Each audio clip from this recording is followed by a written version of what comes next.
Vamos hoje falar sobre um dos maiores dilemas da psicologia.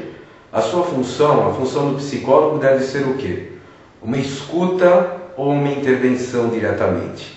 Ou uma mescla dos dois?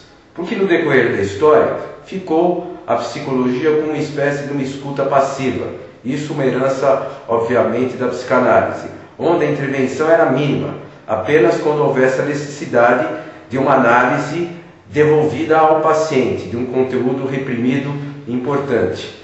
Depois dos anos 50, com a terapia cognitiva, se adotou uma linha mais intervencionista, dizendo que o profissional deveria, assim, se posicionar perante o sofrimento psíquico do paciente e não deixar esse sofrimento se prolongar em demasia. Obviamente, todos desejariam uma mescla dos dois. Mas o que eu quero ressaltar? O mais importante é que a escuta, ela jamais é uma passividade. A escuta é uma análise. E o processo de intervenção, ele acontece quando se começa a crítica, obviamente construtiva, em relação ao material que o paciente nos traz.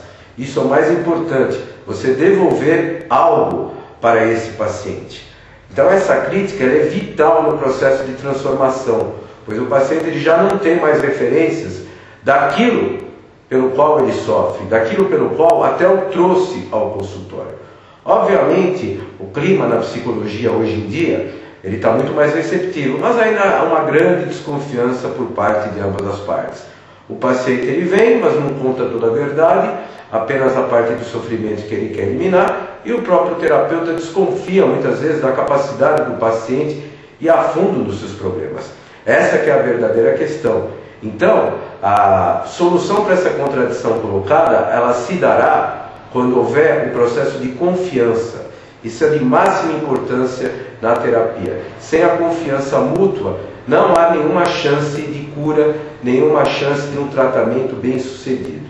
Agora, obviamente, ninguém lida muito com a crítica, mas ela é vital, porque ela é muito mais importante do que aquele sorriso hipnotizante apregoado pela sociedade. Porque muitas vezes o paciente ele vem no consultório como se ele fosse numa loja mesmo, se fosse o cliente, desejando ser paparicado, desejando ser acariciado. Isso não é terapia, isso é um desvio, isso na verdade é uma terapia falsa, uma terapia corrupta.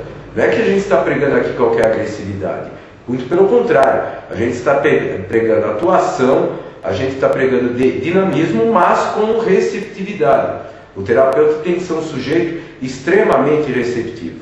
E por fim, eu queria colocar que a grande função hoje da psicologia é estudar a sua própria teoria. Vejam que o estudo do inconsciente, como exemplo, ele não é atualizado há mais de 50 anos.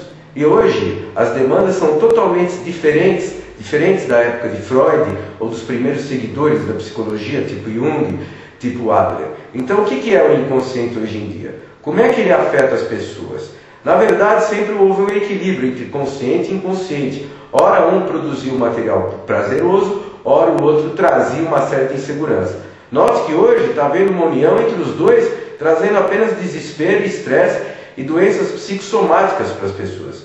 Isso é muito sério, é muito grave. Por quê? Porque a psicologia precisa ingressar na área mais reservada e que teve medo que até hoje, que é a moral. Ela precisa se posicionar sobre quais verdadeiros valores vão levar o indivíduo à saúde psíquica ou à doença. E ela teve medo de fazer isso na sua história. Então, se a gente for pensar, trocou-se os tempos duros de outrora por uma ansiedade e estresse generalizados. Se trocou uma vida dura, uma vida penosa, de poucos prazeres, por esse verdadeiro turbilhão de sensações onde as pessoas não sabem mais o que é prazer. Elas mimetizam um prazer social, elas pensam que sabem, mas elas não sabem, porque o ser humano ele foi 2000 anos praticamente castrado nessa função, ele agora engatinha como uma criança cheia de doces, como se estivesse numa festa, repleta de doces, repleta de variedades de opções, sem saber qual é a melhor. Aí que entra a psicologia, esse resgate do prazer, esse resgate da habilidade de escolha do sujeito para o que é melhor para ele mesmo. E para, não só para ele, como para a própria sociedade. O resgate da afetividade para si próprio e para com o outro. Meu nome é Antônio Carlos Alves de Araújo, sou psicólogo clínico, estou no Tatuapé, São Paulo, capital. Muito obrigado.